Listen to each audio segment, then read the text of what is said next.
యెషయా గ్రంథము 31వ అధ్యాయము.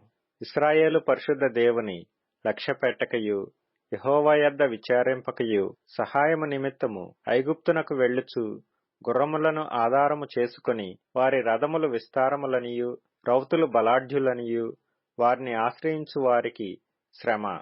అయినను ఆయనయు బుద్ధిమంతుడుగా ఉన్నాడు.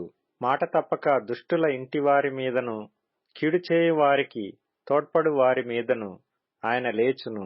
ఐగుప్తీయులు మనుషులే గాని దేవుడు కారు. ఐగుప్తీయుల గుర్రములు మాంసమయములే గాని ఆత్మ కావు.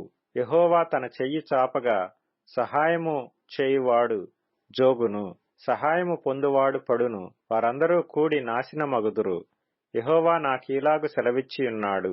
తప్పించుటకై గొర్రెల కాపరుల సమూహము కూడిరాగా సింహము కొదమ సింహము వారి శబ్దమునకు భయపడకయు వారి కేకలకు అధైర్యపడకయు తనకు దొరికిన దాని మీద గర్జించున్నట్లు సైన్యములకధిపతియగు యెహోవా యుద్ధము చేయుటకై సియోను పర్వతము మీదికిని దాని కొండ మీదికిని దిగివచ్చును. పక్షులు ఎగురుచు తమ పిల్లలను కాపాడునట్లు సైన్యములకధిపతియగు యెహోవా యెరూషలేమును కాపాడును.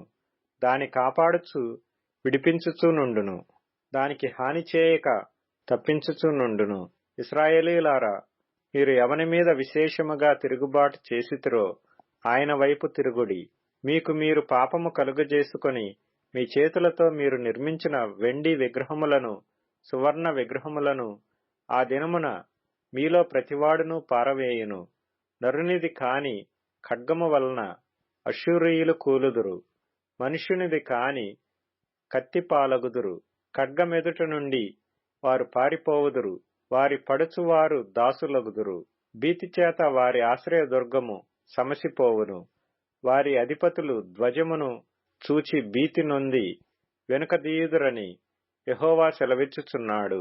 సియోనులో ఆయన అగ్నియు యెరూషలేములో ఆయన కొలిమియు ఉన్నవి.